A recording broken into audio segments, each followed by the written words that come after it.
Well, welcome to today's conversation. I think this is a great extension of a webinar that I just had the opportunity to do for IREM just yesterday. And the topic was welcome well-being, going from surviving to thriving. And I had a friend of mine in my circle. They said, well, Dr. Debbie, we're not even surviving, much less thriving. So, Renee, I know you're out on the West Coast and I'm here on the East Coast. Let's compare and contrast what's going on. Talk about how your teams are coping right now. Absolutely. It's been a challenging year. There's a lot of anxiety out there and a lot of maybe some challenges with stamina. What we do already in a regular time is really challenging. Being in property management is challenging, and we're always encountering new things. This not only has impacted like my team's everyday job, but impacts their life also. So we have, as does other people on their teams, have team members that are having to homeschool their children while they're trying to work. There's so many different components out there. For those that are extroverts and like to be around people all the time, working remotely, being home has also been very challenging to them. One things that I've heard consistently from my property management team is that they feel like they're psychologists. They're dealing with their residents or their commercial tenants and the owners, and they're hearing everyone's stories. And, most people in property management have big hearts, they're service oriented, so that impacts them also because they're carrying, I hate to say, the burden of what the owner is feeling and what their tenants or residents are feeling, but also they've got their own personal life, what they're trying to deal with. And so it's been a lot. What have you been hearing? Well, a lot of the same things, being in multifamily, certainly, it's on a very personal level because, we're taking care of people in their homes and we're seeing people, 24/7, 365. And to your point, Renee, everybody's wearing many hats. So they're having to run a school within that apartment. Many of them are having to take care of an aging parent. Many of them are dealing with the economic loss of income by, somebody in their household, particularly in hospitality and retail. So I just echo everything you're saying. But yesterday in that webinar that I talked about, I said, you can't give to others what you don't have. And the better you feel about yourself, the better you treat others. So I see that, some of our teams, when you talk about, kind of how we're taking care of one another, I see a lot of leaders today being more sensitive, which I'm sorry it took a pandemic for them to turn up their sensitivity. But I am seeing leaders being more sensitive to even the way they structure their meetings around an agenda.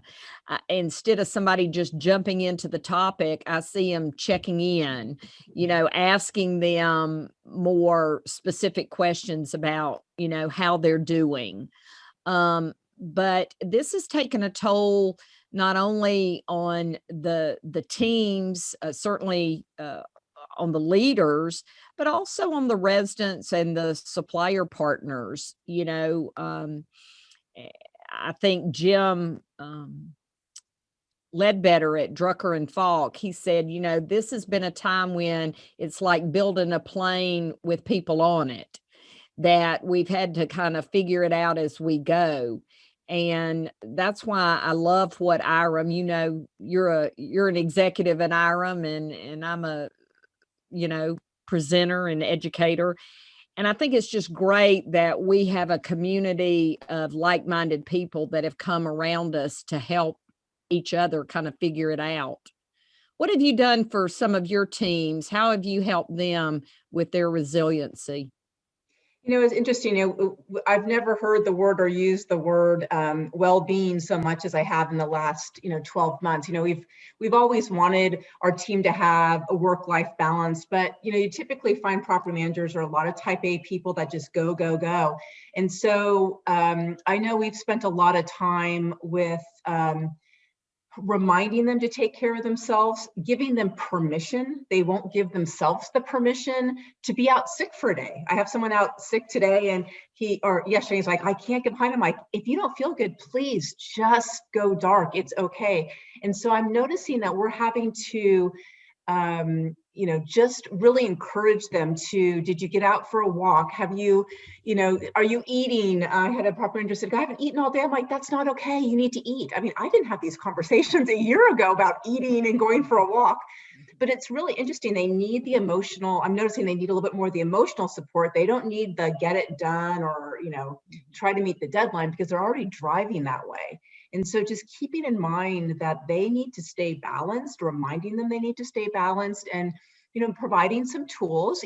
There's obviously all the different apps that are out there right now. There's different seminars. We found an amazing program through our benefits plan that offered free mental health counseling for free. And so they could call if they wanted to and talk to someone. It could be about work, it could be about a family situation, and it was free and confidential. And so just reminding them that there's tools out there and it's okay to use those tools. Mental health used to be like, hush, hush, you don't talk about it. And it's a tough time, and we all just have to support each other right now. What do you find in terms of, I know teams and there's been so many resources available for opening back up and that kind of thing. What do you encourage your teams to do on a regular basis? I mean, how do you incorporate some of those wellness topics in your leadership style? Well, I think, one, it's staying connected. And I know we're all a little bit tired of Zoom and Teams meetings, but there's something to do with the face-to-face. And so staying as personally connected as possible is a big part of it. And just literally checking and saying, hey, how are you doing today? Mhm. What's going on? And just having a human conversation, because people aren't out and about as much. Now, our property managers are, out, they go to their properties still, they are meeting with in the apartment setting, their community managers, or talking with their tenants in the commercial setting, obviously social distance with masks to a level in which they are comfortable. We've really left it up to them on what is best for them. Mhm. But I think having them even get out there into the world is really important too, and stay connected, to remember they're not just in their house by themselves or with their family, and there's a bigger world out there. You know, um, in preparing for the webinar yesterday, I found quite a few statistics. And one of the things that I saw that, anxiety and depression, there was a statistic that 47% said that the heaviness, the anxiety that they were experiencing had reduced their capacity to be involved in community organizations. And I know, we're all about building membership and providing member services to not only our IRA members, but in terms of, the way that your team interfaces with the community at large, not just the communities in which you manage, but are there any things that your teams have done to make emotional connections with people in the community? Well, we've had a lot of outreach to some of our residents. We have a few senior communities, just traditional senior communities. And, we had a maintenance tech and our regional property manager and our community manager all get together and go to the San Diego Food Bank and pick up 88 boxes of food for these seniors, because they live off of Social Security. And in just by giving giving back to people, it really fills their heart. And then all that gets shared with the whole company, and everyone, you see these emails like, oh my God, that's so great. And then you watch people feed off of that to help other people. And so I think human nature is, when you help others, it does make you feel good, but sometimes you got to get out of that little headspace of, I just can't do it. And it kind of rejuvenates everybody, and it gives them more energy and a different perspective, and pulls down that anxiety a little bit, pulls them up out of depression if that's where they are. And it just gives them remembering that there's other people out there too. And that if we help, it helps other people, but it helps us too. I love that. I call that, Renee, the boomerang. What you put out there comes back. So I had actually had a client that they have affordable housing communities as well as senior housing communities. And the leadership team, I think there's 6 of them on the leadership team, they all divided the employee list, and they took a specific list, and they just spent the whole morning calling people on their list just to say, hey, I'm checking in with you. What can I do for you? And, so many times, I guess people think, oh, you have to really do big things, but the little things make a big impact. Absolutely. And that's, one thing that I was just thinking about, like just asking something, how can I help you? And there may be nothing to do to help them, but just that you ask makes people feel good, that you are concerned about them. And that is with our residents, our tenants, those in the community. When you go to the grocery store saying, hey, how are you? Have a great day, like being positive and bringing that positive sense out to others, because we have no idea what everyone's day is like, and we can impact someone just by saying hello to a stranger, or letting someone go and turn right before you turn right. Someone might go, oh my God, someone was just nice to me. Like, all we need are these little acts of kindness, I believe, that it really helps people move forward.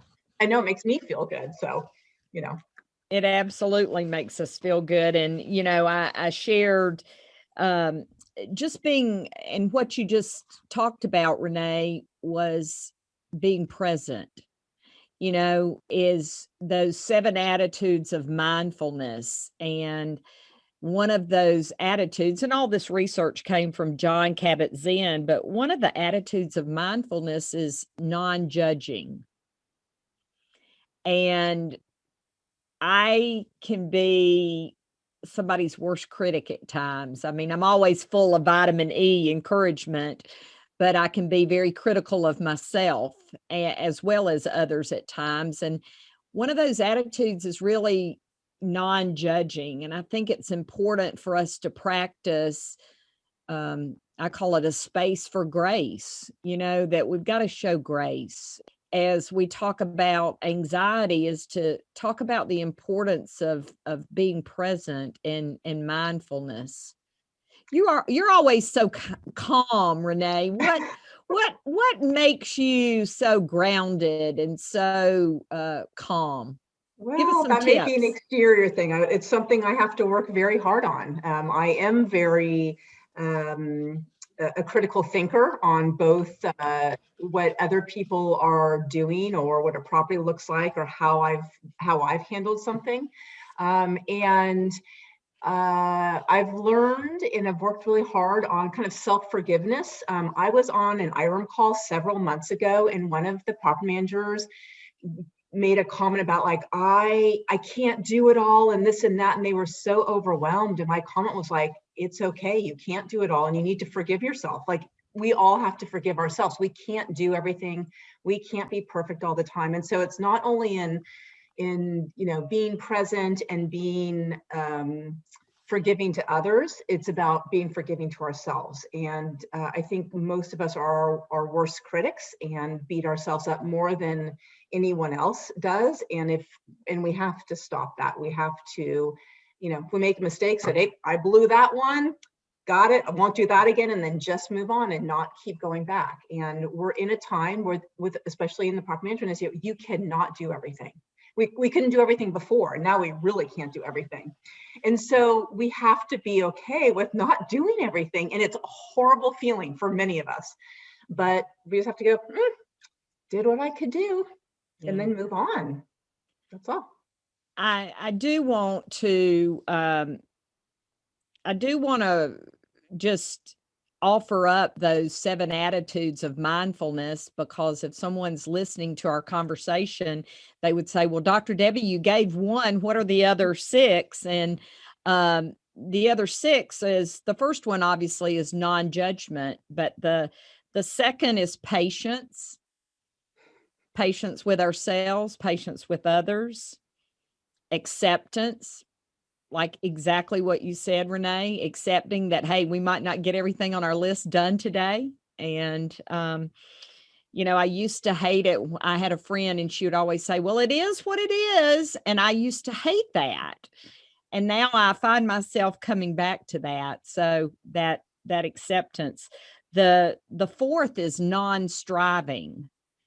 And, for hyper achievers like we all are in IREM, I think that, we have to be aware that we're on a path. We're not on a race, in a race. And there's a difference, that being on a journey as opposed to scrambling to reach a specific destination. And then the fifth is trusting ourselves, trusting our team members. Another one is letting go. I think I'm so guilty of taking yesterday into today and catastrophizing about what's going to happen tomorrow. Not everything's a tiger in the room. And then the last attitude, the seventh, is a beginner's mind. And I think that that's some encouragement that I think we need to offer one another and others, is that every day presents a new opportunity. So, that opportunity to start again. Absolutely. And of all those items that you talked about, I mean, the one thing that kind of jumps out to me a little bit is emotional intelligence, and making sure you can work on identifying yourself, like where you are, how do you feel? And I can, like the last couple of days, I've been off and I'm like, God, I feel off. I'm like, okay, well-being's not in check. What do I need to do? Okay, you didn't go for your walk. You didn't do these things now, and you didn't eat like you should. So let's do a recheck. Let's get that going. But we have to focus really hard on ourselves too, to understand where we are, because when we're in a good place, we influence others that can help them get to a good place. And I think that's really important. One thing I noticed about you, Renee, is every time I talk to you, you have such an encouraging voice, and I think that you have a sense of calm about you. I mean, you may be like a swan, you may be gliding on the top and paddling like heck underneath the water, but when I come into your presence, I feel like it's okay. I feel like you have a lot of acceptance about your personality, and that's what I enjoy about you is, I think sometimes when people come around me, they feel like they've touched an electric fence, you know. But, I just want, for us to be mindful that, I'm reminded of that quote, be gentle with everyone, for everyone's fighting a battle of their own. There's a whole lot of stuff that happens behind a Zoom screen. Yes, and I think we have to be sensitive to that. And I just, when we just look at property management in general, I've always told my team, especially new ones to the industry, like, you can't take it personal. Like, that person kind of just went off on you. It has nothing to do with this little teeny issue they brought to you. There's something in their life that isn't right. And I'm sorry that you got the brunt of that, but let's separate that and let's look at, wow, someone's not having a good day. We don't know why, but how can we help them make something positive in their day, even though they may have yelled at us or may have been upset with us or seen something differently than us. And so I think, that's super important. And, Dr. Debbie, you're talking about when you're around you, I mean, you provide energy, and energy is important, because I feel like sometimes we get worn down and then we get in a room with you and then we get fired up again. And so I think that's very positive. It's like you're our outlet, like we can plug into you. We're like, woo, we're ready to go again. So Well, just be glad you don't live with me, because it's necessary in small doses. I know we're coming to the end of our conversation, and I just Renee, what would be let's think about somebody that maybe had just joined our industry, and maybe they are trying to figure out, oh my gosh, what do I do? Maybe they're new to their role or new to their company. Offer just a last piece of advice for somebody that may be new to managing in times of crisis. What would you offer? I just would offer, just do the right thing. If you always do the right thing, put yourself in that person's shoes or in that situation, even though you don't have training on what to do, what's the right human thing to do to solve the problem? And I have found that people will take different directions, or, wow, I never thought of that, but it was a right thing. There's a lot of right things that can be done. There's a lot of right ways to go with situations. It may not align, may not be the same thing maybe your supervisor would do or your team member would do, but if we do the right thing and we think about the human person and those that we're serving, you will always make a good choice in those type of situations. And I think, I would offer up, as I started, you know, y- you take care of yourself first, so that it's kind of like putting that oxygen mask on yourself first. And I just want to encourage everybody dealing with anxiety to remember they're what I call the core four, sleep, nutrition, exercise, and play. And, you sometimes you have to put play on your calendar, because as crazy as it sounds, you can sit at your screen too much and you realize the day's passed and you haven't had any water, you haven't, gotten out from behind your screen. So those four: sleep, nutrition, exercise, and play. That's my core four. I agree with those completely.